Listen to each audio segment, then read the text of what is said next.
আসসালামু আলাইকুম, কি অবস্থা সবার? আশা করি সবাই অনেক বেশি ভালো আছো। তো আজকে এই লেকচারে আমরা তোমাদের পদার্থবিজ্ঞান দ্বিতীয় পত্রের যেই কটা চ্যাপ্টার বাকি ছিল এই পার্টে আমরা বাকি চ্যাপ্টারগুলো দেখবো। দ্বিতীয় পত্রের এখানে ভৌত আলোক বিজ্ঞান, আধুনিক পদার্থবিজ্ঞান এবং নিউক্লিয়ার পদার্থবিজ্ঞান, পাশাপাশি সেমিকন্ডাক্টর, টোটাল 4টা চ্যাপ্টার আমরা এখানে কভার করব। তো এখানে ম্যাক্সিমাম যে ইম্পর্টেন্ট যে টাইপগুলো আছে সেগুলো কভার করা হয়েছে। তো আশা করছি এগুলো যদি ভালো করে রিভিশন দিয়ে যাও তো অনেকটা কমন পেয়ে যাও। পাশাপাশি তোমাদের নিজেরও একটু পড়া দরকার, নিজেরও প্র্যাকটিস করা দরকার। তো শুধুমাত্র এই ক্লাসের উপর ডিপেন্ড হলে আসলে হবে না। হ্যাঁ, নিজের পায়ে নিজে কুড়াল মাতানো হবে। কারণ আমি এখানে করাইলাম, এখানে আমার কাছে ইম্পর্টেন্ট লাগছে, সেগুলো আমি দিলাম অ্যানালাইসিস করে, বাট এগুলো যদি না আসে তখন কি করবা? তো এইগুলো তোমার প্র্যাকটিস তো হচ্ছেই, ক্লাস করলে তোমার কোনো ক্ষতি নেই, কারণ এখানে আমি যা বলবো সেগুলো তোমার প্র্যাকটিস হচ্ছে। অ্যাটলিস্ট এই টাইপগুলো থেকেই ঘুরে ফিরে আসে, একটু মোটিভেশন আসবে আর তুমি একটু বাসায় পড়ে নিলা, প্র্যাকটিস করে নিলা। তো এই সমন্বয়ে আলটিমেটলি প্রিপারেশন তোমার কিন্তু ভালো হয়ে যাবে। তো যেহেতু আমাদের লাস্ট মোমেন্টে এসে যত পারো কোশ্চেন সলভ করবা, যত পারো কোশ্চেন সলভ করবা। তোমার কাছে যা বই থাকুক না কেন, বই থাকলে অনুশীলনের প্রশ্ন সলভ করো, যদি প্রশ্ন ব্যাংক থাকে প্রশ্ন সলভ করো। ঠিক আছে, বিশেষ করে ঢাবির কোশ্চেনগুলো একটু ভালো করে গুরুত্ব দিবা। ঠিক আছে, ঢাবির প্রশ্নগুলো এবং 7 কলেজের প্রশ্নগুলো একটু ভালো করে ইম্পর্টেন্ট দিয়ে পড়বা। ঠিক আছে, চলো কথা না বাড়ে আমরা ক্লাসে শুরু করি। আর পিডিএফটা আমাদের ডেসক্রিপশন বক্সে টেলিগ্রাম লিঙ্ক দেওয়া থাকবে, ওখানে যুক্ত হয়ে তোমরা পিডিএফটা পেয়ে যাবা। ঠিক আছে, চলো পরবর্তীতে আমরা যাই। আমাদের প্রথম প্রশ্ন দেখো, আর নিচের কোনটি পোলারাইজার নয়? তো পোলারাইজারের যে প্রকারভেদগুলো তার মধ্যে আছে হচ্ছে তোমার ফ্রেসনাল বাইপোরিজম, তারপর হচ্ছে টুলামাইন, তারপর হচ্ছে নিকল প্রিজম, এইগুলো হচ্ছে তোমার পোলারাইজার। ঠিক আছে, এই ক্যালসাইট এটা হচ্ছে পোলারাইজার না। তো পোলারাইজারের উদাহরণগুলো একটু দেখবা, আর উদাহরণগুলো জানলে আলটিমেটলি কোনটা হবে না এটা তুমি জেনে ফেলবা। ঠিক আছে, তো এই 3টা উদাহরণটা মনে রাখবা। তো আমাদের পরবর্তী যে প্রশ্ন দেখো, নিচের কোনটি ইপসাইলন নট ইউ নট এর একক কত? ঠিক আছে, তো আমরা জানি যে আলোর বেগ সি এটা সমান লেখা যায় 1/√ওভার হচ্ছে ইপসাইলন নট আর হচ্ছে মিউ নট। ঠিক আছে, এটা তুমি বুঝলা। তাহলে দেখো 1/√ওভার মিউ নট ইউ নট এটা দ্বারা কি বোঝায়? এইটা দ্বারা কিন্তু বোঝায় এই পার্ট, এটা দ্বারা কিন্তু বোঝায় হচ্ছে বেগ, এটা দ্বারা বোঝায় হচ্ছে বেগ, আলোর বেগ। তো তোমাকে যদি বলে এইটার মাত্রা কত, যদি বলে এইটার মাত্রা কত, তাহলে তোমার বেগের মাত্রা তার মানে হচ্ছে মিটার পার সেকেন্ড। কিন্তু তোমাকে বলছে কি মিউ নট, এটা ভালো করে মনে রাখবা। ঠিক আছে, ইপসাইলন নট এবং মিউ নট চাইতে পারে, অথবা 1/√ওভার মিউ নট ইপসাইলন, অথবা শুধুমাত্র root over mu naught epsilon দিতে পারে। ঠিক আছে, এটা একটু খেয়াল রাখবা। তো তোমাকে যদি শুধুমাত্র বলতো যে শুধু mu naught root over epsilon naught mu naught এর ভ্যালু কত, এর ভ্যালু কিন্তু আবার হয়ে যেত মিটার ইনভার্স এস। ঠিক আছে, তো এরকম উল্টা পাল্টা দিতে পারে। তাহলে এখান থেকে দেখো আমাদের শুধুমাত্র মিউ নট ইপসাইলন চাইছে না, এটার মান চাইছে। তাহলে আমি এখান থেকে বলতে পারি, দেখো এখান থেকে কি বলা যায় যে সি স্কোয়ার ইকুয়াল হচ্ছে 1/মিউ naught, sorry epsilon naught into mu naught. তাহলে আলটিমেটলি দেখো তো তোমাদের epsilon naught into mu naught এটা সমান তুমি কি লিখতে পারবো 1/সি স্কোয়ার না? তার মানে বেগের মাত্রা বা বেগকে স্কোয়ার আকারে উল্টাই দিছে। ঠিক আছে, তাহলে এটার মাত্রা কত হয়ে যাচ্ছে, এটার মাত্রা। তো তুমি যদি মাত্রার দিকে যাও, মাত্রাটা আমরা কি করলাম 1/বেগের উপর স্কোয়ার করলাম না, 1/বেগের উপর স্কোয়ার, তার মানে 1/বেগের মাত্রার উপর স্কোয়ার। তাহলে এটা হবে তোমার 1/মিটার এম এস ইনভার্স 2, তাই না, বেগের মাত্রা। তাহলে এখানে হবে মিটার স্কোয়ার এস ইনভার্স 2। তাহলে এটা উল্টাই দিলে কি হয়ে যাবে? উল্টাই দিলে তোমার হয়ে যাবে এম ইনভার্স 2 এস স্কোয়ার। ঠিক আছে, তো এটা হচ্ছে আমাদের ইপসাইলন নট মিউ নট এর একক। ঠিক আছে, ইপসাইলন নট মিউ নট এর একক। তো এটা হচ্ছে একক। ঠিক আছে, তো এককটা কত হচ্ছে মিটার ইনভার্স। আচ্ছা, এই যে সি নাম্বারটা। এবার তোমাকে যদি মাত্রার কথা বলতো, যদি মাত্রার কথা বলে, ঠিক আছে, এটা যদি মাত্রার কথা বলে, মাত্রার কথা কি হবে? দেখো এম এর জন্য কি পাবো এল, তাহলে L⁻², এবং এস এর জন্য কি পাবো T⁻²। এটা হচ্ছে মাত্রা। ঠিক আছে, আর এটা হচ্ছে একক। ওকে,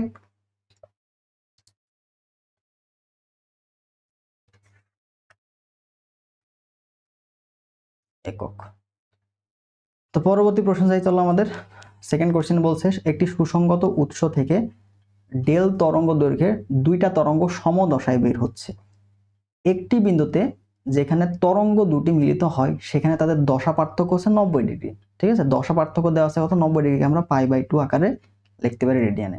তরঙ্গ দুটির অতিক্রান্ত পথ পার্থক্য কত? তো আমাদের যে সূত্র জানা আছে সেটা হচ্ছে দশা পার্থক্য। আমাদের যে সূত্র সেটা আমরা কি জানি মূলত, যে দশা পার্থক্য এটা সমান হচ্ছে 2π/λ ইন্টু হচ্ছে পথ পার্থক্য। এটা আমরা জানি, এই সূত্রটা আমরা জানি।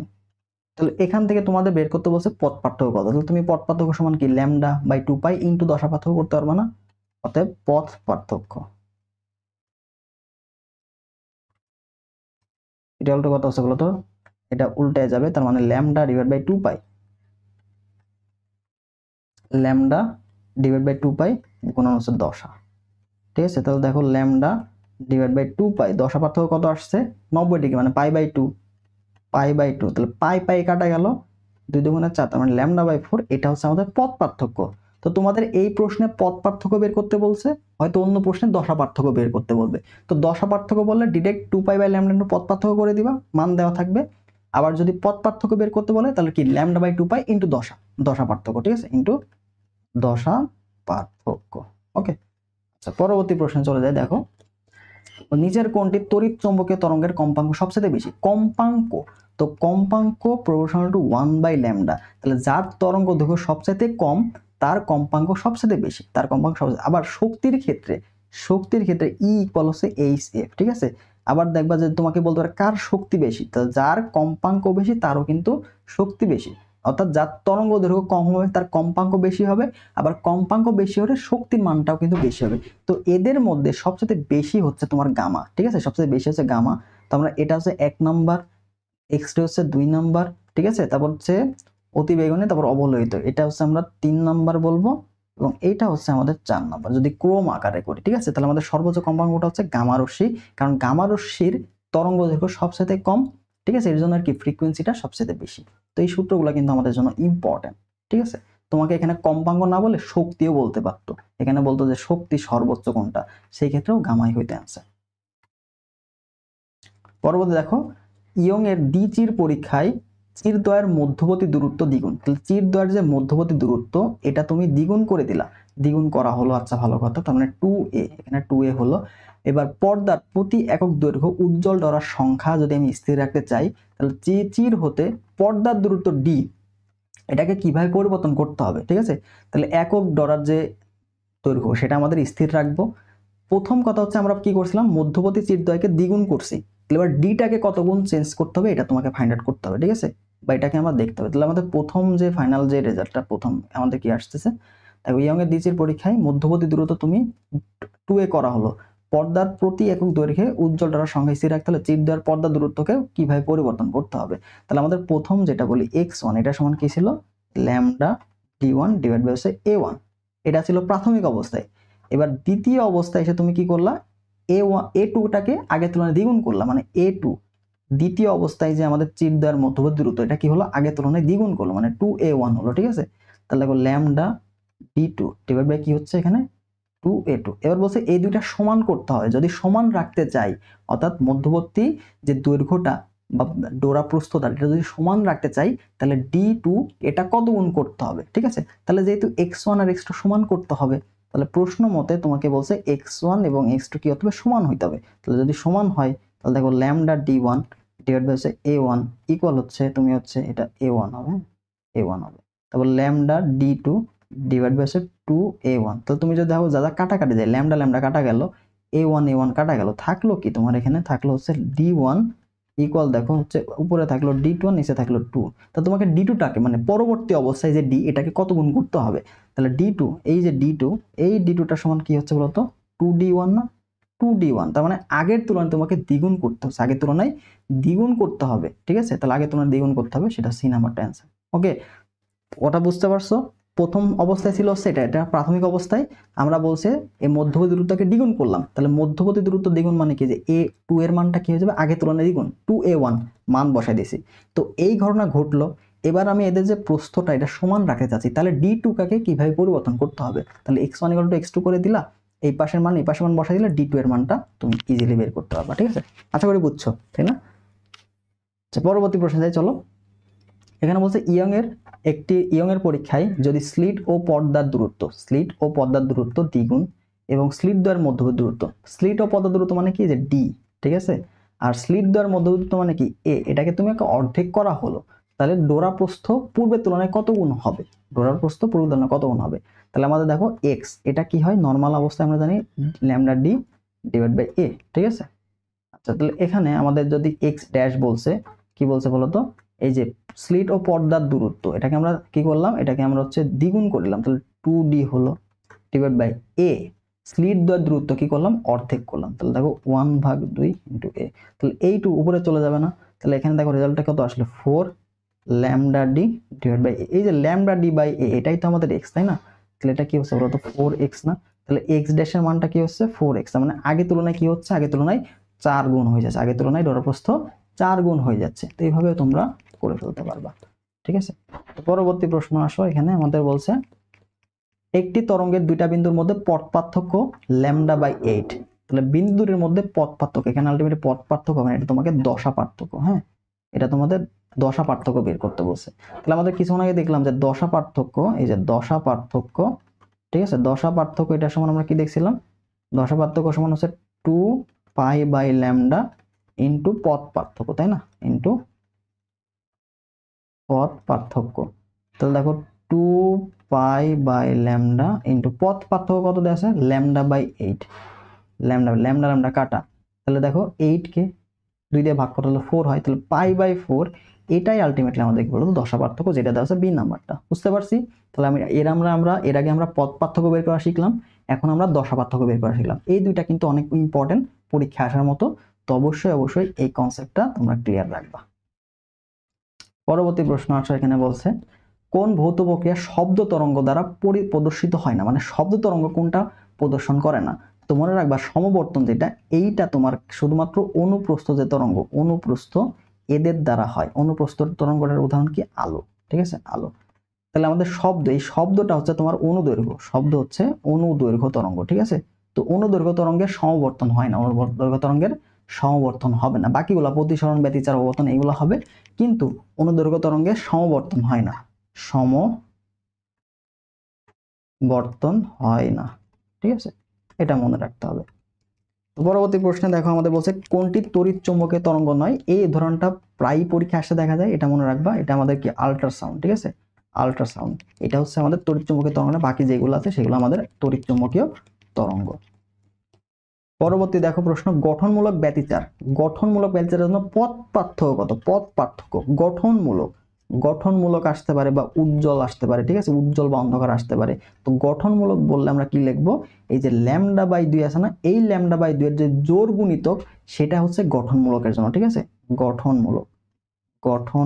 তো গঠনমূলকের জন্য কি হবে, এই λ/2 এর জোর গুণিত, জোর সংখ্যা আমরা কি 2n দ্বারা প্রকাশ করি না, তো 2n × λ/2, বা তুমি এখানে কিন্তু n ল্যামডাও লিখতে পারো।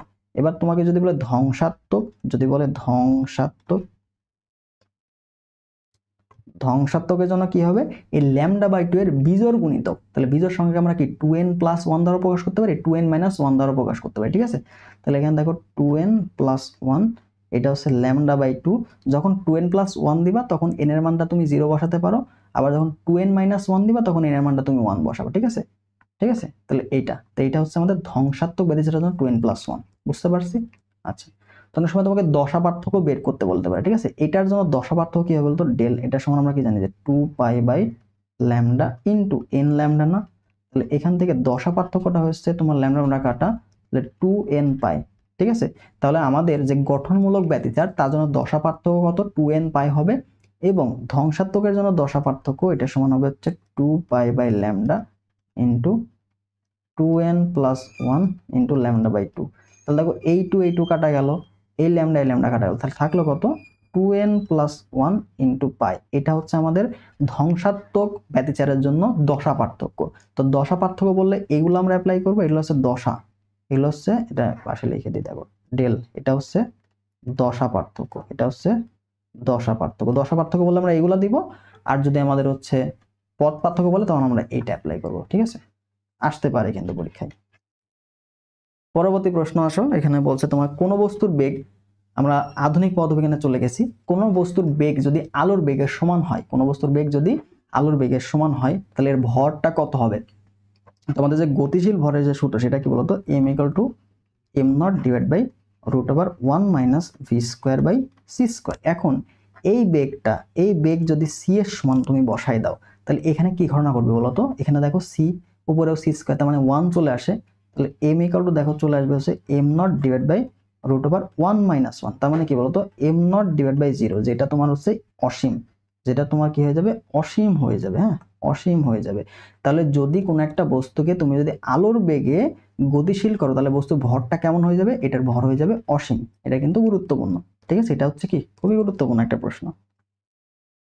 আচ্ছা, তো পরবর্তী প্রশ্ন যাই আমরা। দেখো বলছে একটি বস্তুকণার ভর দেওয়া আছে তোমাকে এত কেজি, তো পুরোটাকেই শক্তিতে যদি কনভার্ট করতে হয় তাহলে কি পরিমাণ শক্তি পাওয়া যাবে। তো আমরা যে আইনস্টাইনের যে ভর শক্তির যে সূত্র সেখান থেকে জানি যে ই ইকুয়াল, খুবই একটা কমন একটা সূত্র, ই ইকুয়াল কত বলো তো এমসি স্কয়ার, যখন এম ভরটাকে টোটালি তুমি এনার্জিতে কনভার্ট করে ফেলতেছো। তাহলে এখানে তোমাকে এম এর মানটা দেওয়া আছে দেখো 9.1 ইন্টু 10⁻⁻28 ইন্টু সি স্কোয়ার। আলোর বেগের মান তো আমরা সবাই জানি 3 ইন্টু 10⁻8, তাই না?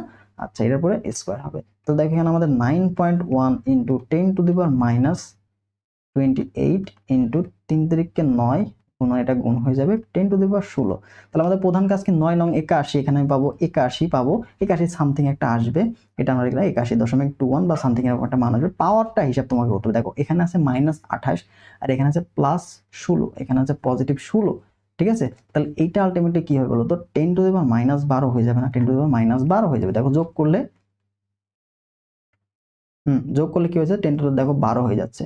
তাহলে 81.12 এরকম আছে কিনা দেখো, তো যদি না থাকে তাহলে এটাকে আমরা দেখো 8.1 ইন্টু, তাহলে এখানে পজিটিভ 1 যোগ হবে, তার মানে 10⁻−11 এটাও আছে কিনা অপশনে। তাহলে 8.1 বা 8.1 সামথিং 10⁻−11 কই আছে, পাওয়ারটা আমরা দেখবো, ঠিক আছে? পাওয়ারটা দেখবো, এই যে এটা হচ্ছে যখন দেখবা পাওয়ার ভিন্ন ভিন্ন আছে, তো এই টাইপের গুণ করে পাওয়ার যেটা আসবে ওই পাওয়ারের সাথে মিলে অ্যান্সার পেয়ে যাবা, ঠিক আছে? তো এই ক্যালকুলেশন, হ্যান্ড ক্যালকুলেশনটা কিন্তু খুবই গুরুত্বপূর্ণ, বিশেষ করে পাওয়ারের বা দশমিকের যোগ বিয়োগ গুণ ভাগ এগুলো গুরুত্বপূর্ণ, ঠিক আছে? দশমিকের গুণটা ইম্পর্টেন্ট। দেখো একজন 25 বছর বয়সী একজন মহাকাশযানী মহাকাশযানে 1.8 ইন্টু 10⁸ মিটার পার সেকেন্ড, তো এইটাকে আমরা লিখতে পারি 0.6c। এটা মনে রাখবা, 0.6c মানে হচ্ছে 1.8 ইন্টু 10⁸ মিটার পার সেকেন্ড, বা আলোর 0.6 গুণ। দ্রুত চলে পৃথিবীর হিসাবে সে 30 বছর পর ফিরে এলো। পৃথিবীর হিসাবে সে ফিরে চলে এলো, তার বর্তমান বয়স কত? দেখো একটা লোক যখন মহাকাশযানে আছে, ঠিক আছে, একটা লোক যখন মহাকাশযানে সে আছে, তাহলে এই যে পৃথিবীতে যে লোকগুলো আছে তাহলে এদের সাপেক্ষে এটা গতিশীল না, এই লোকগুলোর সাপেক্ষে এটা হচ্ছে গতিশীল, ঠিক আছে? তাহলে এরা যে সময়টা দেখবে ওইটা আলটিমেটলি বলতো টি হবে না, কারণ এদের সাপেক্ষে তো এটা গতিশীল অবস্থায়, তাহলে টিটা হচ্ছে গতিশীল সময় তুমি পাচ্ছ। আর এই যে যেই লোকটা অলরেডি মহাকাশযানের মধ্যে আছে, তাহলে ওর সাপেক্ষে ওর সময়টা কত? টি নট না? ও হিসাব করে কার সাপেক্ষে? মহাকাশযানের সাপেক্ষে না? তাহলে মহাকাশযানের সাপেক্ষে ও কিন্তু স্থির, মহাকাশযানের সাপেক্ষে আমি কিন্তু স্থির, তাহলে এখন আমি যে সময়টা কাউন্ট করবো সেটা হচ্ছে টি নট। তাহলে ওই যে লোকের যে বেগটা এটা টি নট আকারে বৃদ্ধি পাবে, আর আমি যে পৃথিবী থেকে দেখছি, আমার এক বন্ধু দেখতেছে আমাকে, তো ও দেখবে যে টি আকারে দেখছে, ও দেখবে যে অনেক সময় হয়ে যাচ্ছে, কিন্তু যে মহাকাশযানে আছে ওর কাছে কিন্তু এত সময় মনে হবে না, কারণ ও তো মহাকাশযানের সাথে স্থির, ও তো গতিশীল না, ও মহাকাশযানের সাথে স্থির, কিন্তু পৃথিবীতে যে আছে ওর তুলনায় সে গতিশীল, তাহলে পৃথিবীতে হবে টি আর মহাকাশযানে হবে টি নট। তাহলে এইখান থেকে আমাদের দেখো যে বের করতে হবে টি, এই টি এর সূত্র কি হচ্ছে আমরা জানি, T naught divide by √1 minus V square by C square. তো এখান থেকে আমাদের যে মানটা হবে টি নট, কারণ কি মহাকাশযানে সে আলটিমেটলি যতদিন ছিল ওইটাই তো অনুযায়ী তার বয়স বাড়ছে, তাই না? পৃথিবীতে হিসাব করলো 30 বছর, কিন্তু আসল বয়স তার কত? টি নটটা আমরা বের করব, তার সাথে সে যত বছর বয়সে গেছে ওটা যোগ করে দিলে আলটিমেটলি এর মানটা পেয়ে যাবা, ঠিক আছে? টি নট, এই যে টি নট এটা সমান কত হবে? এটা সমান দেখো টি ইন্টু √1 মাইনাস ভি স্কোয়ার বা হচ্ছে সি স্কোয়ার। তাহলে পৃথিবী হিসেবে কি দেখলো 30 বছর, গুণ রুট আবার দেখো 1 মাইনাস ভি স্কোয়ার, ভি এর মান কত? 0.6 পাইছি না? তাহলে উপরে থাকলো 0.6, এটার উপরে 0.6 C whole square divide by যে সি, টোটাল পুরো স্কোয়ার, তাহলে সি সি কাটা 0.6 এর পুরো স্কোয়ার, 0.6 এর পুরো স্কোয়ার, তাহলে দেখো এখানে থাকবে হচ্ছে 3 ইন্টু 0.1 মাইনাস তোমার 0.36, তাই না? 36 এরকম একটা মান তোমার চলে, এটা ক্যালকুলেশন করলে তোমার হচ্ছে 30 64 আসে, 64কে রুট করলে 0.8 তুমি পাবা, 0.8 পাবা। এবার এটাকে গুণ করলে তুমি পাচ্ছ কত? 24 ইয়ার্স, ঠিক আছে? 24 ইয়ার্স। তাহলে বর্তমান বয়সটা আমি কত পাচ্ছি? বর্তমান বয়সটা কত হবে? বর্তমান বয়সটা হবে হচ্ছে 25 বছর সে গেছে, এটা ছিল। তো বাকি সময় যে মহাকাশযানে কতটুকু সময় থাকছে সেটা হচ্ছে টি নট, ঠিক আছে? টি নট, তাহলে 25 যোগ হচ্ছে 24, সেটা তোমরা সবাই জানো কি হবে? 49 ইয়ার। এবং এটা হচ্ছে খুবই কমন একটা প্রশ্ন, এটা আসলে প্রায় মান সহই দিয়ে দেয়, দেখবে যে এই প্রশ্নটা যদি আসে তো এরকম মানে থাকবে, 25 থাকবে, 1.8 থাকবে, অ্যান্সার হবে হচ্ছে 49। সেম প্রশ্ন আসলে তো তোমার করা লাগতেছে না, তুমি দেখে বলতে পারো যে এটার অ্যান্সার 49। আচ্ছা, পরবর্তীতে আসো। তো এখানে দুইভাবে দিতে পারে, তোমাকে হয়তো বলে দিল সে মহাকাশযানে 24 বছর অতিবাহিত করলে, তাহলে পৃথিবীর তুলনায় তার বয়স কত ছিল, এটাও কিন্তু ইম্পর্টেন্ট। পৃথিবীর তুলনায় যদি বলে বা পৃথিবীর সাপেক্ষে তাহলে টি বের করব, আর মহাকাশ জানে বা ব্যক্তির বয়স বের করতে বলে টি নট বের করব। ঠিক আছে, পৃথিবীর সাপেক্ষে টি বের করব, মহাকাশ জানে বা ব্যক্তির বয়স টি নট বের করব। পরবর্তীতে আসো, একটি বস্তুকণার মোট শক্তি পরিমাপ করে এর স্থিত অবস্থায় 3 গুণ পাওয়া গেল, তাহলে বস্তুর দ্রুতি কত? তাহলে বস্তুর যে গতিশীল অবস্থায় ছিল এটা আলটিমেটলি কি বলতো, ই ইকুয়াল আমরা জানি কি, ই ইকুয়াল হচ্ছে এম নট প্রাথমিক অবস্থায় এম নট সি স্কোয়ার। যখন আলটিমেটলি বেগটা বৃদ্ধি পাচ্ছে তখন কিন্তু কি ভরের মানটা চেঞ্জ হচ্ছে, তাই না, ভর বৃদ্ধি পেয়ে যাচ্ছে, তখন আলটিমেটলি তোমার এটা হচ্ছে ইনিশিয়াল এবং ই ফাইনাল বা ই টু এটা সমান আমরা পাচ্ছি 3 গুণ। আগের তুলনায় কি হচ্ছে, আগের তুলনায় 3 গুণ হয়ে গেল। তাহলে বেগের মানটা কত হবে, বেগের মানটা কত? তাহলে কয় গুণ হয়েছে দেখো তো, 3 গুণ না? তাহলে এখানে এন এর মানটা কত, এন এর মানটা হচ্ছে 3, এন এর মানটা কত 3। তাহলে বেগের মান বের করা খুবই শর্টকাট একটা টেকনিক, সেটা হচ্ছে ভি, এটা সমান √1 মাইনাস দেখো 1 divide by N square into C. ঠিক আছে, এনটা কি কত গুণ বৃদ্ধি পেল বা কত গুণ হলো, যদি হাফ হয় তাহলে 1/2 হবে, আর 3 গুণ মানে কি এর মানটা 3 হয়েছে। তাহলে এখান থেকে দেখো আলটিমেটলি আমরা বের করতে পারবো √1 মাইনাস 1 ডিভাইড বাই 9, ঠিক আছে, ইন্টু সি। তাহলে দেখো 9, 9 কে 9 মাইনাস 1 মানে উপরে থাকলো কত 8, উপরে থাকলো হচ্ছে √8 আর নিচে থাকলো হচ্ছে √9। এখানে তো √c অলরেডি আছেই। আচ্ছা, এখানে তোমার হচ্ছে সিটা বাইরে থাকবে, ঠিক আছে, সিটা হচ্ছে বাইরে থাকবে, এখানে ইন্টু সি হবে। তাহলে তোমার √8 মানে কি বলো তো 2√2 না? এখানে √8 মানে হচ্ছে 2√2 আর ডিভাইড হচ্ছে 3 ইন্টু সি। তো এটা হচ্ছে আমাদের অ্যান্সার, ঠিক আছে, এটা হচ্ছে আমাদের ফাইনাল অ্যান্সার, এটা 2√2 ডিভাইড বাই √3, 2√2/3 ইন্টু সি, এটা হচ্ছে অ্যান্সার। তাহলে কত গুণ হলো এটা হচ্ছে এন এর মান বসাই দিবা, V into 1 minus N square into C, সিটা হচ্ছে বাইরে, ঠিক আছে, সিটা হচ্ছে বাইরে, সিটা হচ্ছে বাইরে, সি এর উপর কিন্তু রুট হবে, যেহেতু সি স্কোয়ার অলরেডি আসে, তো সি এর উপর রুট করলে আলটিমেটলি সি চলে আসে, সি স্কোয়ার রুট করলে সি চলে আসবে। ঠিক আছে, তো এইভাবে আমরা বেগের মানটা বের, আর বেগ নির্ণয়ের সূত্রটা কিন্তু অনেক গুরুত্বপূর্ণ, বেগের মানটা বের করা প্রায়ই আসবে যে বেগ ইকুয়াল টু ভর, কত বেগে চালালে ভর এত গুণ হবে, কত বেগে চালালে দৈর্ঘ্য এত গুণ হবে, সেম সূত্র অ্যাপ্লাই করে দিব। দেখো নিম্নের কোনটি দ্বি-বকলী তরঙ্গ দৈর্ঘ্য, তো দ্বি-বকলী তরঙ্গ দৈর্ঘ্য সূত্র কি, del lambda equal to H ভাগ পি। ঠিক আছে, আবার পি সমান কি লেখা যায় বলতো, পি সমান লেখা যাচ্ছে এইচ ভাগ এম ভি। হ্যাঁ, আবার পি এর সাথে যে তোমার হচ্ছে শক্তির যে সম্পর্ক সেটা আমরা কি জানি যে E square, sorry, E equal P square by 2m, তাই না, E square equal to P square by 2m। তাহলে এখান থেকে তোমার যদি পি এর মান বের করতে বলে তাহলে কি হচ্ছে √2m ইন্টু ই। তাহলে পি এখানে তুমি পি এর জায়গায় √2m বসাতে পারো, তাহলে এখানে সমান সমান দেখো 1 ডিভাইড বাই √2m। এদের মধ্যে যে কোনো একটা অপশনে থাকতে পারে, যে কোনো একটা অপশনে থাকতে পারে, যেটা অপশনে থাকবে সেটা উত্তর। দেখো তো এখানে কি আছে, এইচ বাই পি দেওয়া আছে প্রথমটাতে, তো প্রথমটা হচ্ছে আমাদের অ্যান্সার, প্রথমটা হচ্ছে অ্যান্সার। ঠিক আছে, প্রথম অ্যান্সার। তো এখানে আমাদের অনেক সময় ই এর সূত্রটা লাগে, দেখো অনেকগুলো সূত্র তোমার জন্য ইম্পর্টেন্ট। ই এটা সমান কত, এটা সমান হচ্ছে এইচ এফ, ঠিক আছে, বা মিউ, অনেক সময় মিউ কম্পাঙ্ক, এফটা হচ্ছে কম্পাঙ্ক। আবার এফ এটা সমান লেখা যাচ্ছে সি বাই ল্যামডা। ঠিক আছে, তাহলে এটা শক্তির সূত্র কি হবে, এইচ সি বাই ল্যামডা, এটাও কিন্তু হয়। ঠিক আছে, তো অনেকভাবে কিন্তু লেখা যায়। আবার পি, এই পি সমান তুমি ই বাই সিও অনেক সময় আসে গতিশীলের ক্ষেত্রে। ঠিক আছে, অনেক সময় দেখবা পি ইকুয়াল তোমার ই বাই সি লেখা আছে, ই বাই সি, এটাও কিন্তু যদি অপশন থাকে এটাও কিন্তু অ্যান্সার হবে। ঠিক আছে, আচ্ছা পরবর্তীতে আসো, তোমাকে নিচের কোন ঘটনা আলোর কণা প্রকৃতি, আলোর কণা প্রকৃতিকে ব্যাখ্যা করতে পারে। আলোর কণা প্রকৃতি যদি ব্যাখ্যা করতে চাই তাহলে সেটা অবশ্যই আমাদের আলোর তড়িৎ ক্রিয়া। এই তড়িৎ ক্রিয়াটা মনে করো আলোর কণা ধর্মের সাহায্যে প্রমাণ করা যায়, এবং বাকি যে বিচ্ছুরণ, ব্যতিচার, সমবর্তন এগুলো সবই হচ্ছে তরঙ্গ দৈর্ঘ্য দিয়ে প্রমাণ করা যায়। এটাও তরঙ্গ দৈর্ঘ্য, এটাও তরঙ্গ দৈর্ঘ্য, এটাও আলো কি একই সাথে তরঙ্গ ধর্ম প্রকাশ করে, একই সাথে কণা ধর্ম প্রকাশ করে। তো তরঙ্গ ধর্ম দ্বারা তুমি বিচ্ছুরণ, ব্যতিচার, সমবর্তন এই তিনটা প্রুফ করতে পারবা। কিন্তু যখন তোমাকে কণা ধর্মের কথা বলবো তখন তোমাকে অবশ্যই আলোর তড়িৎ ক্রিয়া বা ফটো ইলেকট্রিক ইফেক্ট এইটার সাহায্যে আমরা আলোর কণা ধর্মটা প্রমাণ করতে পারবো, এই বৈশিষ্ট্যটা ব্যাখ্যা করা যাবে। ঠিক আছে, তো এটা কিন্তু গুরুত্বপূর্ণ, কোন ধর্মের সাহায্যে আসলে কোনটা অ্যাপ্লাই করা যায়, ইম্পর্টেন্ট। পরবর্তীতে আসো, আমরা এখানে দেখতে পাচ্ছি 2 × 10⁻15 হার্টজ কম্পাঙ্কের আলো 3.26 × 10⁻19 জুল কার্যাপেক্ষক সম্পন্ন ধাতব পৃষ্ঠে আপতিত হয়ে ইলেকট্রনের সর্বোচ্চ গতিশক্তি কত। তো এটা হচ্ছে আমাদের একটা ফটো ইলেকট্রিক ইফেক্ট বা ফটো তড়িৎ ক্রিয়া। তো এইটার যে কনসেপ্ট সেটা আমরা কি জানি, যদি একটা ধাতু এই ধাতুর উপরে কি করলো বলতো, একটা ইলেকট্রন আঘাত হানলো, ঠিক আছে, বা এখানে ফোটন আসতেছে, এখানে কি ফোটন, ফোটন কণা যখন বা আলো যখন পড়ে, তো আলো যখন পড়ে যেই স্থানে পড়বে ওই স্থানের ইলেকট্রন, ধাতুতে কি থাকে, ইলেকট্রনগুলো থাকে না, তো ইলেকট্রনগুলো কি থাকে, মুক্ত অবস্থায় চলাচল করে, এবং ইলেকট্রনটাকে আমি মুক্ত করে দিব, ধাতু থেকে মুক্ত করে দিব, তাহলে তার জন্য যতটুকু শক্তি লাগবে সেটা হচ্ছে কার্যপেক্ষক, ঠিক আছে, এইচ এফ নট।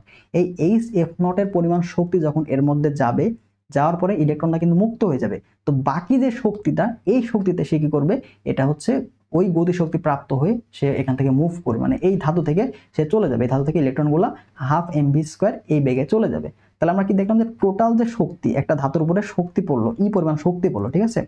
এবার এই শক্তির কিছু অংশ কার্যাপেক্ষক, মানে ওই ইলেকট্রনটা মুক্ত হলে সর্বনিম্ন যে শক্তি আছে ওইটার জন্য ব্যয় হলো, তাহলে কার্যাপেক্ষক ওমেগা বা ডাব্লিউ নট, কার্যাপেক্ষকটার জন্য ব্যয় হলো।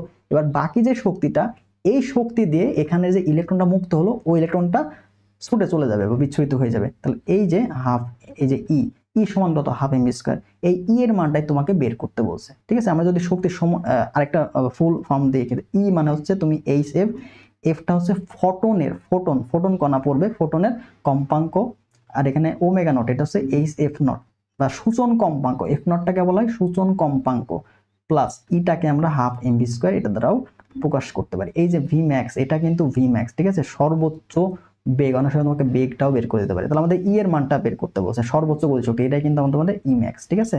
তাহলে এখান থেকে আমি জানি সমীকরণ থেকে আমরা বলতে পারি যে ই ম্যাক্স, অর্থাৎ ই ম্যাক্স এটা সমান তুমি কি পাবা, ই মাইনাস হচ্ছে ডাব্লিউ নট। তাহলে এখানে ফোটনের দেখো হার্টস দেওয়া আছে, ফোটনের কম্পাঙ্ক দেওয়া আছে, তাহলে এইচ এফ আমরা পাবো, তো এখানে পাবো এইচ এফ। আর দেখো কার্যবেক্ষক মান তোমার অলরেডি দেওয়াই আছে, কার্যবেক্ষক মান দেওয়া আছে জুলে কত, 3.26 ইন্টু 10⁻⁻19, এটা তোমাদের দেওয়া আছে, ঠিক আছে। তাহলে আমাদের এই এইচ এফটা হিসাব করতে হবে, তো এইচ এর মান কত, 3.63 ইন্টু 10⁻⁻34 গুণ এফ এর মান তোমাকে দেওয়া আছে 2 গুণন 10⁻15। এটা আমরা একটু সাইডে নিয়ে আসি।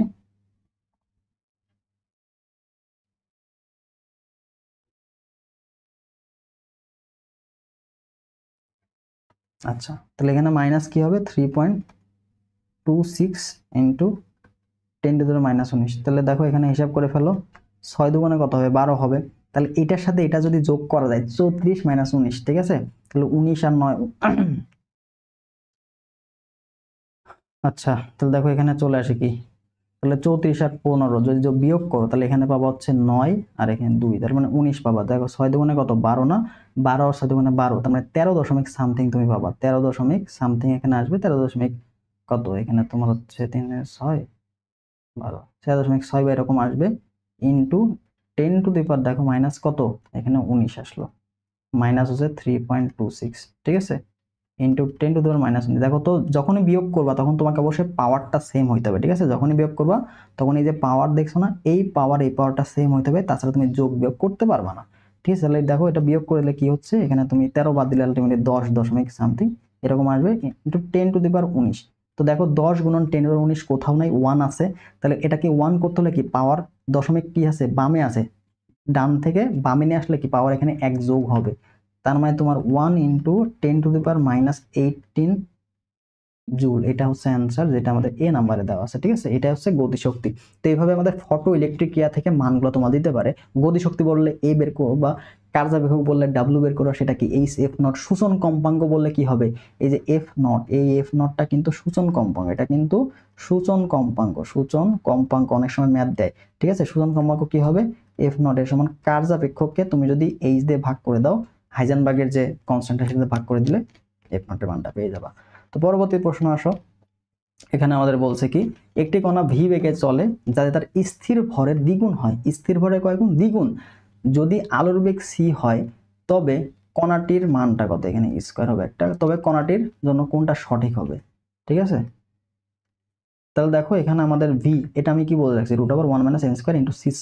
তাহলে দেখো √c² করলে সি বাইরে চলে যাবে, তো আমরা এখানে √1 - 1/n², কয় গুণ করছো, দ্বিগুণ করছো, 2 মানে 2 এর উপর স্কয়ার, ঠিক আছে, ইন্টু সি। তাহলে দেখো এখানে 4 - 1 মানে 3, তাহলে 3 বাই হচ্ছে 4 √, ইন্টু সি, তার মানে দেখো √3/2 না, √3/2 × c। তো বেশিরভাগ ক্ষেত্রে তোমার √3/2 × c আসবে, মানে দ্বিগুণ হবে। তোমাকে শক্তি দ্বিগুণ করতে বলতে পারে, ভর দ্বিগুণ করতে বলতে পারে, সময় দ্বিগুণ করতে বলতে পারে, দৈর্ঘ্য দ্বিগুণ করতে বলতে পারে, যাই আসুক না কেন বেগ বের করতে বললেই আমরা এই সূত্র অ্যাপ্লাই করব। ঠিক আছে, এই সূত্র অ্যাপ্লাই করব। ঠিক আছে, কত গুণ হচ্ছে, তাহলে n এর মানটা কত হচ্ছে, n এর মানটা হচ্ছে 2। ওকে, ইম্পর্টেন্ট, মনে রাখবা। পরবর্তী প্রশ্ন দেখো, শূন্যস্থানে কোন তড়িৎ চুম্বক তরঙ্গের তরঙ্গ দৈর্ঘ্য তোমাকে দেওয়া আছে 6000 অ্যাংস্ট্রম। তাহলে কম্পাঙ্কটা কত এটা তোমাকে ফাইন্ড আউট করতে হবে। তাহলে চৌম্বকীয় তরঙ্গ দৈর্ঘ্য দেওয়া আছে, তাহলে কম্পাঙ্কটা কত হবে, এফ। এই এফ এর সূত্র কি বলতো, এফ ইকুয়াল টু হচ্ছে সি বাই ল্যামডা, না সি বাই ল্যামডা। তাহলে সি এর মান তো আমরা জানি 3 × 10⁸ ডিভাইড বাই, ঠিক আছে। তাহলে কম্পাঙ্ক বের করতে বলছে, ল্যামডার মান কত আছে 6000 অ্যাংস্ট্রম। তাহলে 6000, 6 মানে 10⁻3, অ্যাংস্ট্রম মানে কি বলতো 10⁻−10। ঠিক আছে, তাহলে আলটিমেটলি যে রেজাল্ট চলে আসে কত, 3 × 10⁸, এটা তুমি লিখতে পারো 6 × 10⁶, ঠিক আছে, ইন্টু 7 আর কি। হ্যাঁ,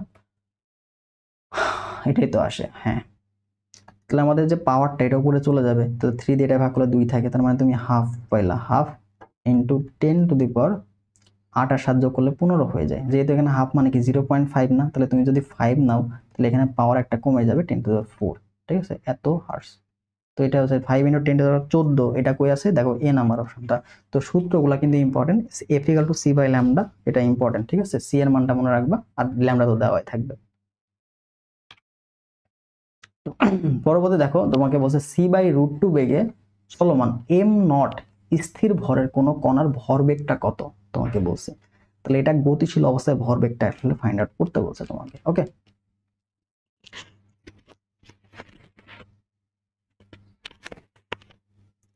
তাহলে গতিশীল অবস্থায় ভরবেগটা কত, তাহলে গতিশীল অবস্থায় তোমাকে m এর মানটা আগে বের করতে হবে। তাহলে m এটা সমান কত হবে বলতো, m সমান হবে m0 divide by √1 - v²। v এর মান দেওয়া আছে কত, c/√2।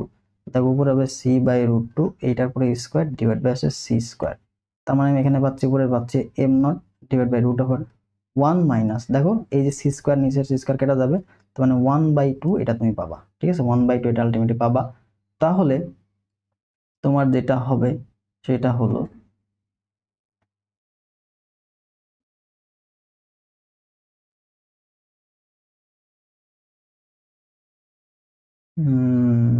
আচ্ছা, এরকম থাকলো। তাহলে আমাদের অ্যান্সারটা কি হলো দেখো তো, √2 থাকে না এখানে, ভিতরে রুট থাকে, m0 ডিভাইড বাই 1/√2। ঠিক আছে, তাহলে √2 উপরে চলে গেল, √2 m0। এটা হচ্ছে আমাদের পেলাম কি, গতিশীল অবস্থায় ভর। তাহলে আমাদের গতিশীল অবস্থায় ভর বেগটা কি হবে, p ইকুয়াল হচ্ছে mv। বেগটা দেওয়া আছে কত, c/√2 না, c/√2। তাহলে তোমার m এর মান কি পাইছো, √2 ইন্টু হচ্ছে m0 না, ইন্টু হচ্ছে c/√2, √2 কাটা থাকলো কত, m0c। তাহলে এটাই হচ্ছে আমাদের গতিশীল অবস্থায় ভরবেগ, যেটা দেওয়া আছে হচ্ছে এ নাম্বারটা। কাহিনী বুঝতে পারছো, যখনই গতিশীল বা বেগ দেওয়া থাকবে তখন তোমার গতিশীল অবস্থায় ভরটা বের করবা, এরপরে ভরবেগ কি হবে, m ইন্টু ভি, কত বেগে চলতেছে এটা না, তাহলে এটা হচ্ছে আমাদের ভি দেওয়া আছে, তাহলে এম ভি করে দিলেই তো মান চলে আসে। নেক্সট কোশ্চেনে আমরা দেখতে পাচ্ছি একটি ধাতুর কার্যব একক তোমাকে দেওয়া আছে 6.63 ইলেকট্রন ভোল্ট। তো এই যে ইলেকট্রন ভোল্ট, এই ইলেকট্রন ভোল্ট মানে কি বলতো, 1 × 6 10⁻−19 জুল। ঠিক আছে, এটা গুরুত্বপূর্ণ, এটাতে প্রশ্ন আসতে দেখা যায়। তো ধাতুটির ক্ষেত্রে ফটো ইলেকট্রিক নিঃসরণের জন্য সূচন কম্পাঙ্ক কত, এই যে f0 এর মান মনে আছে, f0 এর মানটা কত এটা তোমাকে ফাইন্ড আউট করতে বলছে। তাহলে আমাদের যে কার্যব একক W0, এটা সময় আমরা জানি কি f0, f0টা হচ্ছে সূচন কম্পাঙ্ক। তাহলে এখান থেকে আমাদের যে f0টা আমি বের করব, তাহলে f0 সমান কি হবে বলতো, w/h চলে আসে না, তো w মান কত আছে, মানে ডাইরেক্ট লিখি 6.63 ইনটু 1.6 ইনটু 10⁻−19। দেখো ইলেকট্রন ভোল্টের জন্য, ইলেকট্রন ভোল্ট থেকে জুলে কনভার্ট করার জন্য 1.6 ইনটু 10⁻19 দিয়ে গুণ করতে হবে। ঠিক আছে, ডিভাইডেড বাই h, 6.63 ইনটু 10⁻−34। ওকে, তাহলে 6.63 কাটা, উপরে আমাদের এবার পাওয়ারের হিসাব নিকাশ করে দিব। তাহলে 1.6 ইনটু 10⁻, দেখো -19, এখানে কিন্তু -34, উপরে গেলে কিন্তু +34, আরেক লাইন করে দিই, 19 যোগ হচ্ছে 34। ঠিক আছে, এবার হিসাব নিকাশ করো, তো দেখো এখানে কত চলে আসে। হ্যাঁ, তাহলে তুমি এসে 34, 14 থেকে 5, এখানে 5 2, তার মানে 1.6 ইনটু 10⁻, এখানে আসলে যোগ হবে ইনটু 15। ঠিক আছে, এত 15 হার্টজ। তো এখন তোমাকে বলছে যে হচ্ছে 1.6 আছে, আমি এটাকে 16 বানাতে যাচ্ছি, তাহলে আমি কি করবো? তাহলে এটাকে 10 দিয়ে গুণ করতে হবে। তাহলে এখানে কি আসবে দেখো তো, 16 চলে আসবে, গুণন এখানে পাওয়ার একটা কমে যাবে, তার মানে 10 টু দি পাওয়ার 14 হার্টজ। এটা হচ্ছে আমাদের অ্যান্সার, যেটা এই নাম্বারে দেওয়া আছে। তো এইভাবে আমাদের সূচন কম্পাঙ্ক দিতে পারে, তরঙ্গ দৈর্ঘ্য বের করতে দিতে পারে, সূত্র বসাবা, সূত্র বসালে মানগুলো ইজিলি পেয়ে যাবা। আর পাওয়ারের যে হিসাবটা, পাওয়ার কখন নিচে থেকে উপরে গেলে পাওয়ারের চেঞ্জ হবে, ঠিক আছে? দেখো এই -34 ছিল, উপরে গেলে কি হবে? +34 হয়ে যাবে, ঠিক আছে? এটা কিন্তু ইম্পর্টেন্ট। দেখো ই শক্তির একটি ফোটনের তরঙ্গ দৈর্ঘ্য কত? ই শক্তি দেওয়া আছে, শক্তি হচ্ছে ই, তাহলে তরঙ্গ দৈর্ঘ্যটা কত তোমাকে বের করতে বলছে। তাহলে ই শক্তি, তাহলে ই শক্তি, ই কত আমরা জানি কি এইচ এফ, ঠিক আছে? তাহলে এইচ এফ কি লেখা যায়? H C by lambda. তাহলে তরঙ্গ দৈর্ঘ্যের মান বের করতে বলছে, ল্যামডার মানটা কত হবে বলতো? এইচ সি ডিভাইড বাই ই না, এইচ সি ডিভাইড বাই ই, যেটা আমাদের বি নাম্বার অপশন দেওয়া আছে, ঠিক আছে? তো এই সূত্রগুলা কিন্তু ভালো মতো মাথায় রাখো। নিম্নের কোন উক্তিটি ফোটনের ক্ষেত্রে সঠিক নয়? সঠিক নয় মানে ভুল। শূন্য মাধ্যমে ফোটন আলোর বেগে চলে, হ্যাঁ এটা সঠিক। ফোটনের ভরবেগে শক্তি নেই, ফোটনের ভরবেগ স্থির অবস্থায়, স্থির অবস্থায় তোমার কিন্তু ফোটনের কি বলতো ভর নেই, কিন্তু ভরবেগ অবশ্যই আসে। গতিশীল অবস্থায় যে গতিশীল আছে না, তাহলে গতিশীল অবস্থায় তোমাকে অবশ্যই ভরবেগ থাকবে ভাই। ভর স্থির অবস্থায় ভর শূন্য হতে পারে, গতিশীল অবস্থায় অবশ্যই ভরবেগ থাকবে। তার মানে এইটা হচ্ছে ভুল।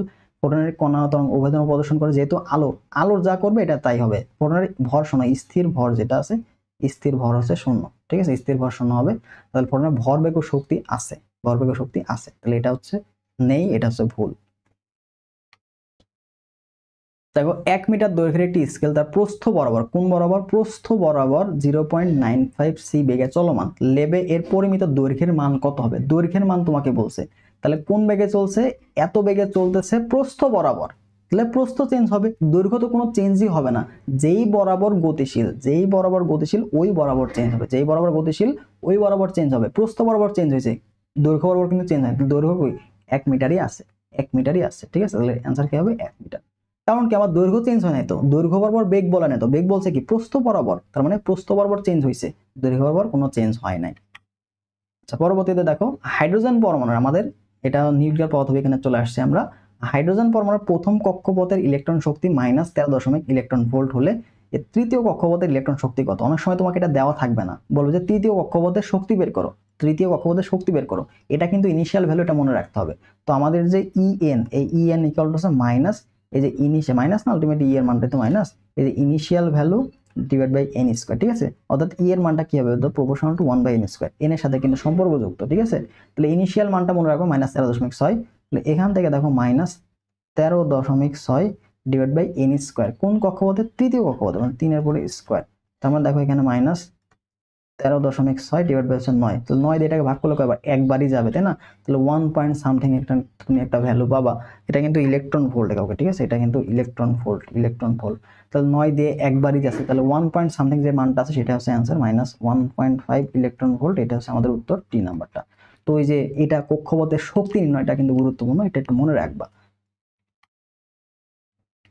যদি কোনো তেজস্ক্রিয় পদার্থের 6 দিনে 1/8 অবশিষ্ট থাকে, তাহলে পদার্থটির অর্ধায়ু কত? তাহলে এই যে আমাদের এই যে অর্ধায়ু বের করা বা হচ্ছে কতটুকু অবশিষ্ট আছে, এইটা এই টাইপের প্রশ্নগুলা তোমাকে অবশ্যই কতটুকু অবশিষ্ট আছে এটা তুমি বের করবা, ঠিক আছে? কতটুকু অবশিষ্ট থাকে এটা তোমাদের বের করতে হবে। তাহলে আমাদের এন, যদি যদি এন ইকুয়াল, আচ্ছা এটা তোমাদের পরে যাই, এটা তোমাদের এটা পরে যাই, দেখো যদি অবশিষ্ট, যদি অবশিষ্ট পরিমাণ এটা যদি 1 divide by 2 to the power n এ আকারে থাকে, অবশিষ্ট পরিমাণটা যদি 1 divide by 2 to the power n আকারে থাকে, তবে তবে তুমি এই যে t আছে না, যদি 1 বাই n আকারে থাকে, তাহলে তুমি কি করতে পারো বলো?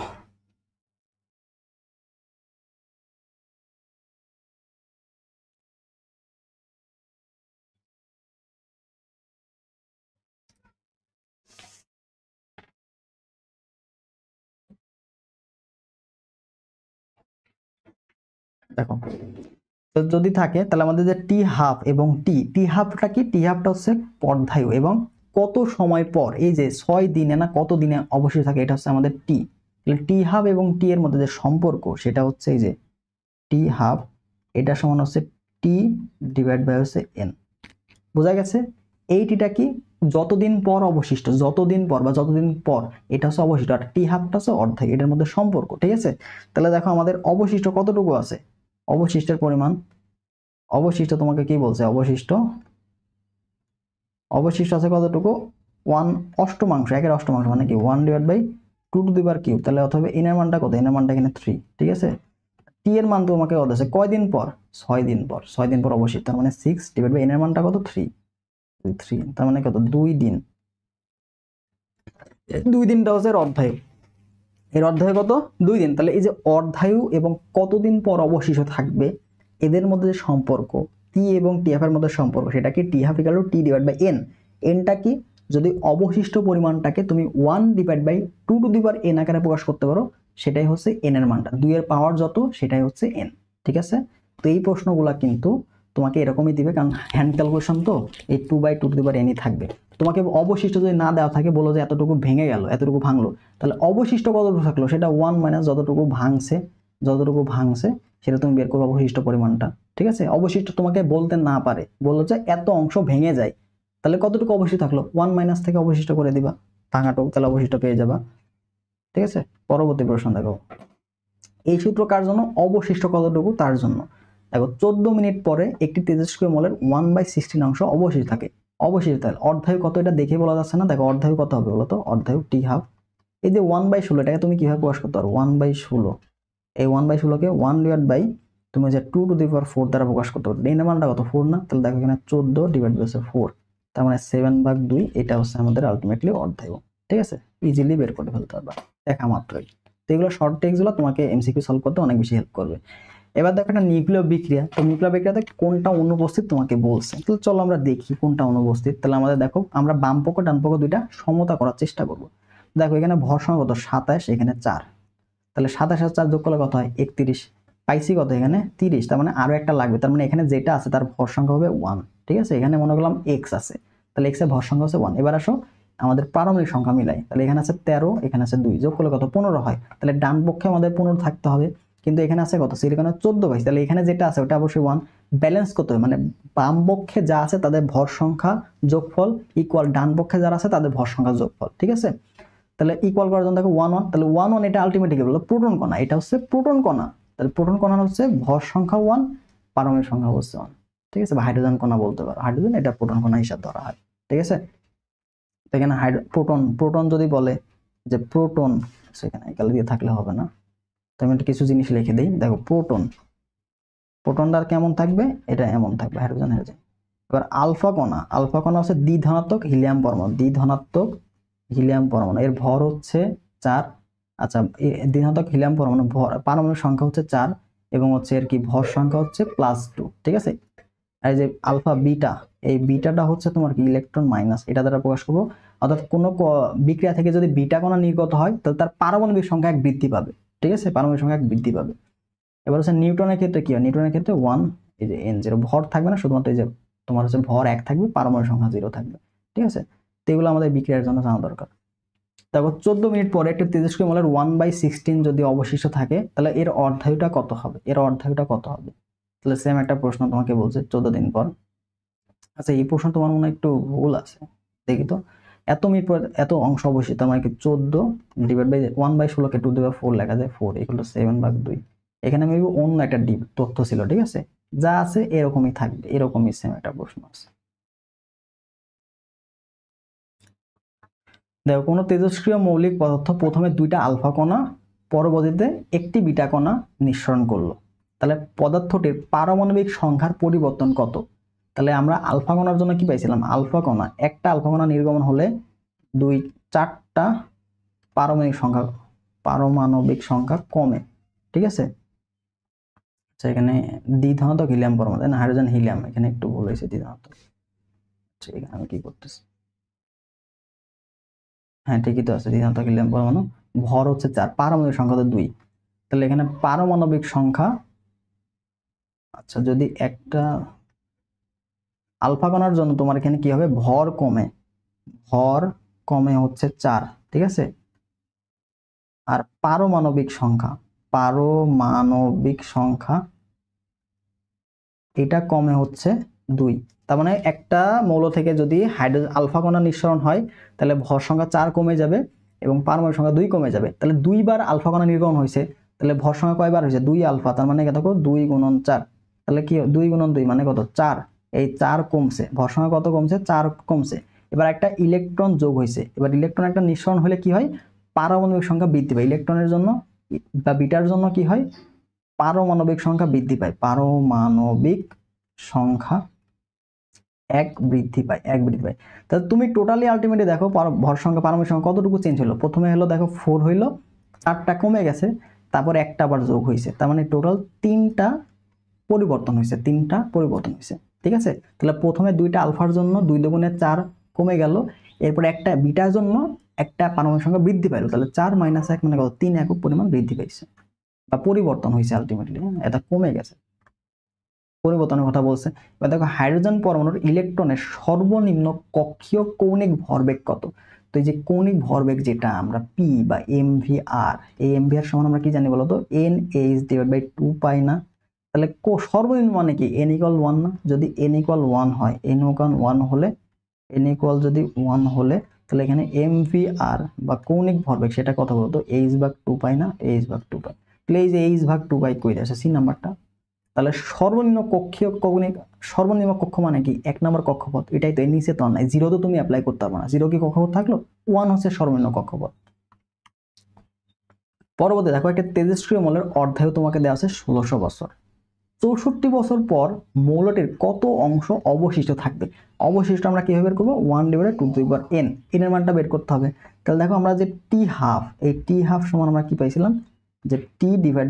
তাহলে n এর মানটা কত হবে বলতো? n, এটা সমান কি পাবো? এটা সমান পাবো যে t/, এই যে টি হাফ। ঠিক আছে না? তাহলে টি কত আছে? কত বছর পর? 64 বছর পর না? আর অধ্যায় কত? অধ্যায় অলরেডি আছে 1600। এটা দিয়ে কাটলে কত থাকে বলতো? 4 থাকে না? 4। তো তুমি n এর মানটা কত বলা? 4 পেলো। অতএব অবশিষ্ট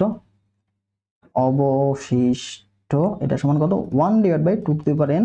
তার মানে 1/2^4 ইকুয়াল হচ্ছে 1/16 অংশ অবশিষ্ট থাকে, যেটা আমাদের ডি নাম্বারটা। খুবই ইজি না? শর্টকাটে খুবই মজার অঙ্ক, এগুলো করে ফেলতে পারবা। দেখো ফিশন বিক্রিয়াটা পূর্ণ করে চলো। এখানে কি বলছে? এখানে ভর সংখ্যাকে মিলাবো। 235 আর 1 ভর সংখ্যা যোগ হবে। ঠিক আছে? এই পাশে টোটাল 236 হইতে হবে। দেখো এই পাশে যোগ করলে 36, তাহলে এই পাশে যোগ করলে 36 হবে। আছে কত? 90। লাগবে কত? 236। তাহলে 236 থেকে তুমি যদি 90 বাদ দাও তাহলে পাবা এখানে কত? 143 এর মতো পাবা। ঠিক আছে? আচ্ছা, এখানে তোমার হচ্ছে ভর সংখ্যাটা ইম্পর্টেন্ট। ভর সংখ্যা আমরা পরে দেখবো। পারমাণবিক সংখ্যা অনুযায়ী আমাদের কিন্তু মৌলটা পাবো। ঠিক আছে? দেখো পারমাণবিক সংখ্যা এখানে কত? 92 না? এখানে 0। তাহলে এখানে পাইছো 38। তাহলে পারমাণবিক সংখ্যার কত লাগবে? 54 না? তাহলে এই যে 54 কার ভর? পারমাণবিক সংখ্যা জেননের। তাহলে এই যে জেননের ভর সংখ্যাটা কত? 143। তাহলে তোমার দেখো ভর সংখ্যা কিন্তু আরো 3টা আমাদের শর্ট আছে। তাহলে শুধু ভর সংখ্যা শর্ট, পারমাণবিক সংখ্যা কিন্তু শর্ট নাই। তাহলে কার শুধু ভর পাওয়া যাবে? নিউটনের শুধু ভর পাওয়া যায়, পারমাণবিক সংখ্যা পাওয়া যায় না। তো যখন ভর সংখ্যা কোনো আমাদের পূরণ করতে হবে তখন আমরা কি নিব? নিউটন নিব। দেখো আমাদের অলরেডি কি এই পাশে 38 আর 54 যোগ করলে এই যে 92 মিলে গেছে, পারমাণবিক সংখ্যা মিলে গেছে। মিলতেছে নাকি? শুধু ভর সংখ্যা। তাহলে ভর সংখ্যা মিলাতে হলে নিউটনের সংখ্যা নিব। কত মিলতেছে না? 3টা মিলতেছে না। 3টা আমি নিউটন নিয়ে নেব। এই যে, ঠিক আছে? তাহলে আমাদের ফাইনাল অ্যান্সারটা কি হবে? এটা। তো এইভাবে নিউক্লিয় বিক্রিয়াগুলো বুঝতে হবে যে কতটা শর্ট আছে, বাম পক্ষ ডান পক্ষ দুইটা হিসাব করে অজানা রাশিটার মান তুমি নিজে পেয়ে যাবা। দেখো হাইড্রোজেন পরমাণুতে প্রথম ও দ্বিতীয় উত্তেজিত স্তরের শক্তির অনুপাত কত? এই যে মনে আছে প্রথমে শক্তি নিয়ে আলোচনা করেছিলাম যে E প্রপোর্শনাল টু 1/n²। ঠিক আছে? তার মানে তোমাকে E1/E2 এটা সমান তুমি লিখতে পারো হচ্ছে n2² n1²। ঠিক আছে? তাহলে কি বলছে? প্রথম ও দ্বিতীয় উত্তেজিত শক্তি স্তর। তার মানে প্রথমটা হচ্ছে E1, দ্বিতীয় হচ্ছে E2। তাহলে n2 এর মান হচ্ছে 2। তাহলে দেখো 2 এর পুরো স্কয়ার / 1 এর পুরো স্কয়ার। তার মানে কত? আলটিমেটলি 4/1। ঠিক আছে? তো অনুপাত চাইছে, অর্থাৎ E1/E2। তাহলে তোমাকে অনুপাত বলতে E1:E2, এটা সমান কত হবে? 4:1 না? এটা হচ্ছে आंसर। ঠিক আছে? বুঝতে পারছো? E proportional to 1/n²। তাহলে যখন E1 এর জন্য যে কক্ষপথ সেটা যাবে কি নিচে, আর E2 এর জন্য যে কক্ষপথ সেটা যাবে উপরে। ঠিক আছে? পরবর্তী প্রশ্ন দেখো। আমাদের বলছে নিচের কোনটি সবচেয়ে কম ভেদন যোগ্যতা সম্পন্ন রাশি? তো আমরা যদি আলফা বিটা গামার মধ্যে বলি তাহলে যে গামা এটা সবচেয়ে ভেদন যোগ্যতা বেশি। ঠিক আছে? তারপর হচ্ছে গামা, তারপর হচ্ছে বিটা, তারপর হচ্ছে আলফা। তাহলে সবচেয়ে কম হচ্ছে আলফার। অর্ধপরিবাহী ডায়োডকে কি বলা হয়? ডায়োডের যে কাজ, এই ডায়োডের কাজ হচ্ছে রেকটিফায়ার। এই ডায়োড কি করে বলতো? ডায়োডটা হচ্ছে তোমার হচ্ছে যে ডিসিটাকে এসি করে ফেলবে, ঠিক আছে? ডিসিটাকে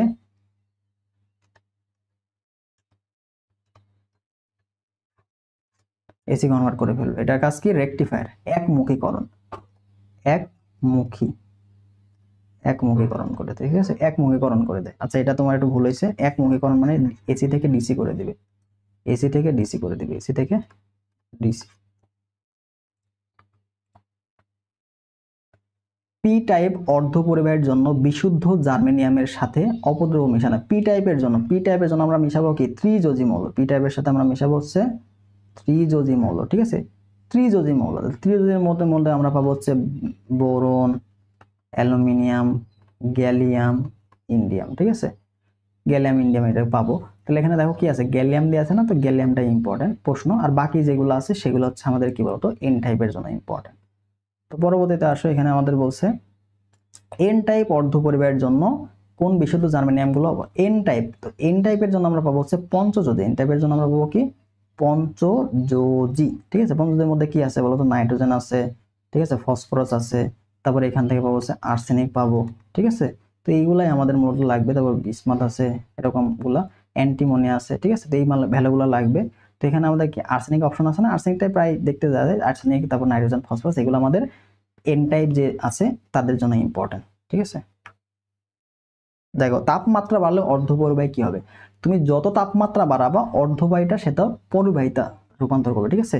তাহলে তাপমাত্রা বাড়লে কি হবে? পরিবাহীর দিকে সে ধাবিত হবে, পরিবাহিতার দিকে ধাবিত হবে। তার মানে কি?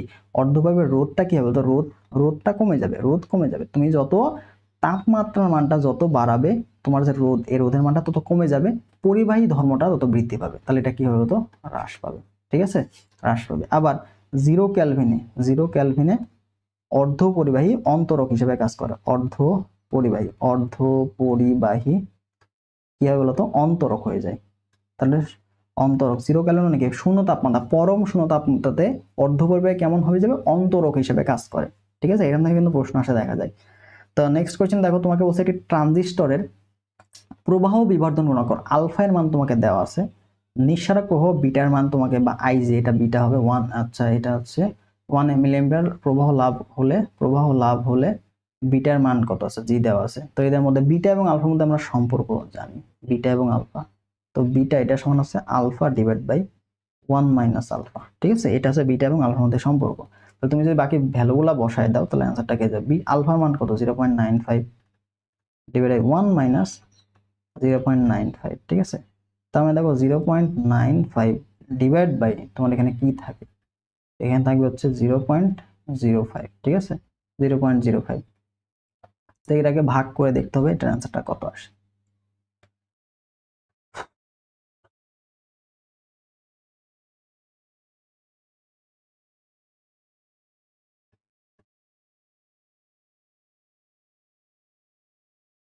এই মাইনাসটা উপরে চলে যাবে, তাহলে তোমার উপরে থাকবে হচ্ছে 95, নিচে থাকবে 5, এটা দিয়ে ভাগ করলে থাকে তোমার 19, ঠিক আছে? তাহলে অ্যান্সারটা কত হবে? আমাদের বিটার মানটা হবে 19, বিটার মানটা হবে 19। পরবর্তী প্রশ্ন দেখো, এখানে বাইনারি বিয়োগের ক্ষেত্রে এটা বিয়োগ ফল কত হবে? তাহলে চলো বিয়োগ করি।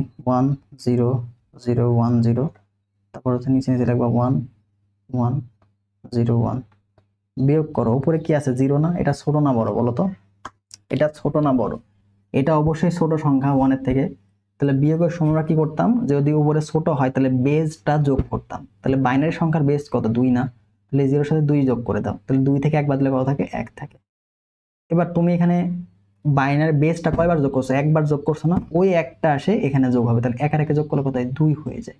তাহলে নিচে থাকলো 2, উপরে কি আছে? আবার 1 না? তাহলে উপরটা আবার ছোট হয়ে গেল। তাহলে এর সাথে কি যোগ করতে হবে? এর সাথে বেসটা যোগ করতে হবে। 2 আর 1 যোগ করলে 3 হয়, 3 থেকে 2 বাদ দিলে থাকে 1, এই যে 1। এবার এখানে তুমি একবার কি বেস যোগ করছো না? তাহলে এখানে সে 1 যোগ হবে, তাহলে নিচে থাকলো 1 আর উপরে থাকলো 0। তাহলে আবার কি ছোট হয়ে গেল না? 0 সাথে আবার 2 যোগ করলে 2 হয়ে গেল, নিচে থাকলো 1, 2 থেকে 1 বাদ দিলে থাকে হচ্ছে 1। সেম ভাবে দেখো, এখানে কি তুমি একবার বেস যোগ করছো 2, তাহলে একবার যোগ করছো, তাহলে এ একবার মানে কি 1 এর সাথে 1 যোগ হবে, তাহলে এখানে 2 হলো। উপরে কিছু না মানে কি 0 আছে, যেটা ছোট, তাহলে এর সাথে কি করবো? বেস যোগ করে দিব, তাহলে দেখো যে 0। তুমি যেহেতু এখানে একবার বেস যোগ করছো তাহলে একবার নিছো এক, তাহলে এই যে এখানে এসে এক যোগ করবা, একের একে বিয়োগ করলে 0, তাহলে তোমার 0011 এটা হবে आंसर 0011, আলটিমেটলি 11 এই যে এটাই আছে आंसर 011 এটা আছে आंसर। বাম পক্ষে যে মানটা এটাই, তুমি ডানে যে ভ্যালুগুলো, ডানে 0 দিলে মান চেঞ্জ হবে, বামে যতগুলা খুশি 0 দাও প্রবলেম নাই, তুমি এই পাশে যতগুলা 00 দাও ওই একই आंसर হবে, ঠিক আছে। তো পরবর্তী প্রশ্নে যাই চলো।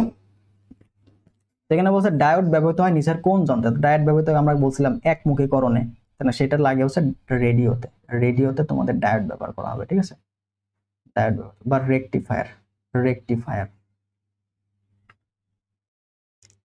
দেখো চিত্রে প্রদর্শিত বর্তমানে আউটপুটটা কত হবে, তাহলে এটা কি গেট? অ্যান্ড গেট না? অ্যান্ড গেটের কাজ কি? অ্যান্ড গেটের কাছে দুইটা গুণফল করা, তাহলে এখানে এ বি হলো, আর এটা হচ্ছে আমাদের নট গেট, নট এর কাজ কি বলতো, এটা পুরো বার, এ বি বার, এখানে এ বি বার পেলাম। এবার ডি মর্গানের সূত্র অনুযায়ী আমাদের এ বি বার, এই এ বি বার সমান কি লেখা যায়, এ বার সমান আমি লিখতে পারি ডি মর্গানের সূত্র অনুযায়ী এ বার প্লাস হচ্ছে বি বার, তো এটার রেজাল্ট হচ্ছে এটা, ঠিক আছে।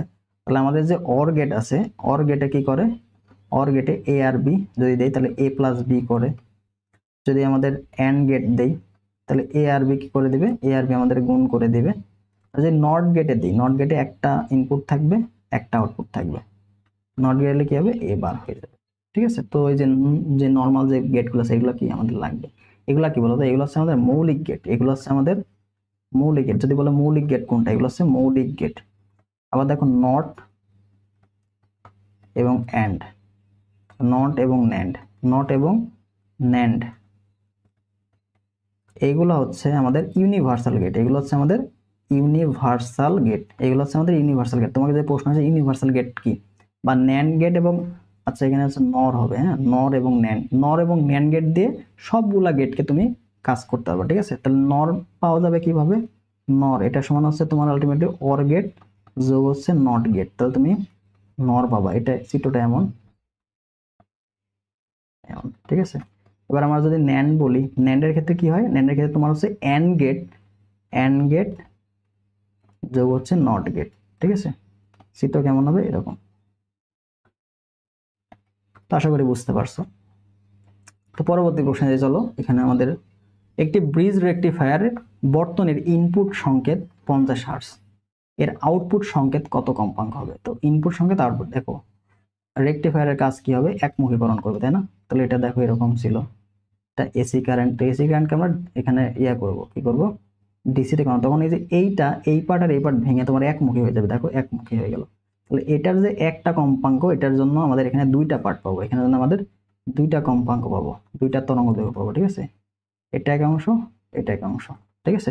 তার মানে এটা যেখানে টি টি ইনপুট যেখানে থাকবে, এই টি আউটপুটটা কি হয়ে যাবে, টি আউটপুটটা তার অর্ধেক হয়ে যাবে, টি আউটপুটটা কি হবে আগের তুলনায় অর্ধেক হয়ে যাবে। তার মানে টি ইনপুট যদি টি হয় তাহলে তোমার টি আউটপুটটা কত হয়ে যাবে, টি ইনপুটের থেকে অর্ধেক হয়ে যাবে, টি ইনপুটের থেকে অর্ধেক হয়ে যাবে, ঠিক আছে। আবার দেখো টি এটা কি, টি ইকুয়াল টু দেখো 1/f না, তাহলে টি যদি হাফ হয়ে যায় তাহলে এফটা কত হবে, দ্বিগুণ হয়ে যাবে না, এফ হয়ে যাবে দ্বিগুণ, এফ হয়ে যাবে দ্বিগুণ। তাহলে অতএব টি আউটের ক্ষেত্রে তোমার এফ যদি থাকে এফ, তাহলে টি ইনপুটের ক্ষেত্রে এফ হয়ে যাবে কি 2f, ঠিক আছে 2f আউটপুটের তুলনায় কি হয়ে যাবে বলতো, দ্বিগুণ হয়ে যাবে তোমাদের আছে ইনপুটে। যদি এখানে সরি একটু ভুলে গেছে, যদি ইনপুটের কম্পাঙ্ক যদি এফ ইন হয় তাহলে আউটপুটের যে কম্পাঙ্ক সেটা হয়ে যাবে হচ্ছে ইনপুটের দ্বিগুণ। কেন, ওই যে কম্পাঙ্ক তোমার পর্যায়কাল কি অর্ধেক হয়ে যাচ্ছে, আর পর্যায়কালের সাথে কম্পাঙ্কের সম্পর্কে ব্যস্তানুপাতিক, পর্যায়কাল অর্ধেক হইলে কম্পাঙ্ক দ্বিগুণ হয়ে যাবে। তাহলে তোমার যে এফ আউটপুট সমান কি হয়ে যাবে বলতো, 2 × 50, তার মানে কি এখানে 100 হার্টজ, এটা হচ্ছে উত্তর, ঠিক আছে। পরবর্তী প্রশ্ন দেখো, পি ধরনের অর্ধপর্বের সংখ্যাগরিষ্ঠ ভাগ কত? পি এর যে সংখ্যাগরিষ্ঠ, পি এর সংখ্যাগরিষ্ঠতা হচ্ছে হোল, পি হচ্ছে সংখ্যাগরিষ্ঠতা হচ্ছে হোল, এবং এন টাইপের ক্ষেত্রে হচ্ছে ইলেকট্রন, মনে রাখবা। পি মানে কি পজিটিভ ধরে রাখবা, আর এন দ্বারা কি নেগেটিভ মানে ইলেকট্রন, এভাবে মনে রাখতে পারো।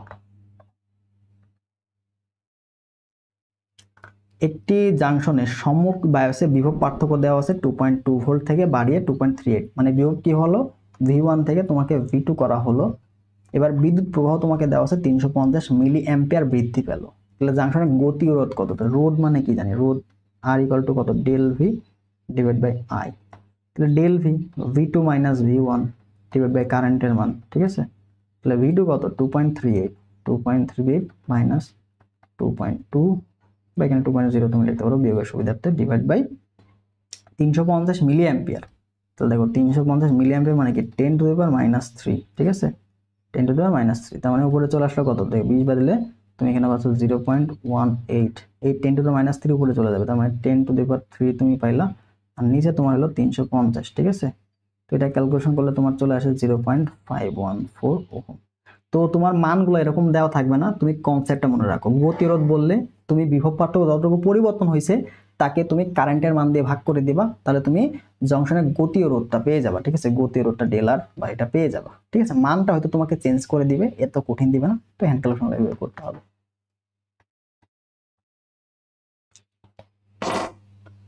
পরবর্তী প্রশ্ন দেখো, একটি ট্রানজিস্টরের বিবর্ধন গুণাঙ্ক তোমাকে দেওয়া আছে, বিবর্ধন গুণাঙ্ক দেওয়া আছে আলফা এর মানটা, নিঃসারক প্রবাহ দেওয়া আছে, নিঃসারক প্রবাহ দেওয়া আছে, এটা সংগ্রাহক প্রবাহ কত, নিঃসারক, ঠিক আছে, এমিটার আইই, এখানে সংগ্রাহক মানে কালেক্টরের প্রবাহ দেওয়া আছে কত, আলফা সমান আমরা কি জানি যে আইসি ডিভাইড বাই আইই, ঠিক আছে, এটা সমান জানি। তাহলে এখানে আলফার মান আই এর মানটা সংগ্রহের আইসি বের করতে বলছে, তাই না, তাহলে আইসি এটা সমান হবে হচ্ছে আলফা ইন্টু আইই, ইমিটার বা এই যে নিঃসারক প্রবাহ যেটা আছে, আলফার মানটা দেখো 0.875 এবং আই এর মানটা কত আছে 8,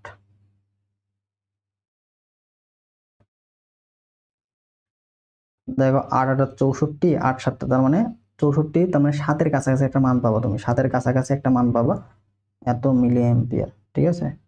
তাহলে তোমার এখানে চলে আসে হচ্ছে 7 মিলি অ্যাম্পিয়ার, যেটা হচ্ছে আমাদের বি নাম্বারটা। আবার অনেক সময় তোমাকে প্রশ্ন আসতে পারে আইই এটা সমান কিন্তু আমাদের এই যে আইসি প্লাস হচ্ছে আইবি, ঠিক আছে, এটা হচ্ছে বেজের কারেন্ট, বা ভূমি কারেন্ট।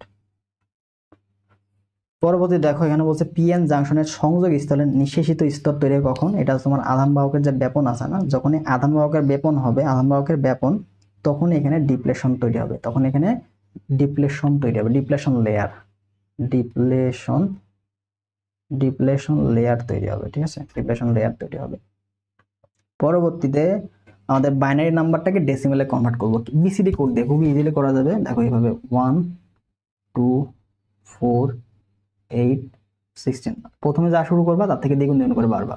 তাহলে বাম পক্ষ থেকে মানগুলো বসাও, এখানে 1, তারপরে 1, তারপরে দেখো 1, তারপরে 0, তারপরে 1, যার যার মাথার উপর 1 আছে সেগুলো যোগ করে ফেল।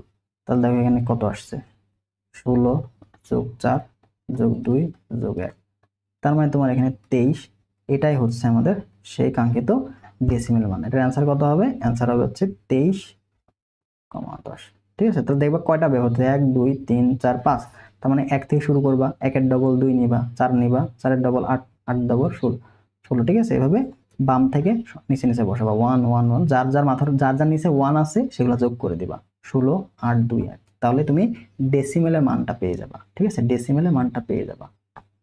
আচ্ছা আচ্ছা, সবাইকে ধন্যবাদ। তো আমাদের টোটাল ক্লাসটা ফিজিক্স দ্বিতীয় পত্র তোমাদের শেষ হয়ে গেল। আর যারা ফাইনাল মডেলে ভর্তি হবা তারা আমাদের হোয়াটসঅ্যাপে যোগাযোগ করতে পারো, যেহেতু দিন সময়ও নাই, তবুও যদি পরীক্ষাগুলো দিতে চাও বা হচ্ছে আমাদের সলভ শিটগুলো দেখতে চাও, তো এটাতে যোগাযোগ করলে ভর্তি যেতে পারো, ঠিক আছে। তো সবাই ভালো থাকো, সবার জন্য শুভকামনা থাকবে। তো যত পারো বেশি বেশি প্র্যাকটিস করো, প্র্যাকটিসের বিকল্প ভাইয়া কিছু নাই, তুমি এই মুহূর্তে এসে যত বেশি প্র্যাকটিস করবা তোমার জন্য বেটার হবে, ঠিক আছে। যেখান থেকে পারো যত প্রশ্ন পারো প্র্যাকটিস করো। ফিজিক্সের ক্ষেত্রে থিওরি পার্টগুলো ভালো করে দেখো, ম্যাথমেটিক্যাল পার্টগুলো দেখো, হ্যান্ড ক্যালকুলেশনগুলো কিন্তু ইম্পর্টেন্ট। তুমি দেখলাম আমি অনেকগুলো ম্যাথ করলাম হ্যান্ড ক্যালকুলেশন দিয়ে, তুমি যদি না পারো তোমার কিন্তু অনেক সময় ব্যয় হবে, অ্যান্সার কিন্তু করতে পারবে না, ঠিক আছে। তো মিনিমাম কিন্তু 50টা প্রশ্ন তোমাকে দাগাতে হবে, যে চান্স পাস 50টা সঠিক করতে হবে, ঠিক আছে। তো অবশ্যই সময়টা কাজে লাগাও, 2 দিন আছে মাঝখানে, সময় একটু ভালো করে পড়ো। সবার জন্য শুভকামনা থাকবে, ঠিক আছে।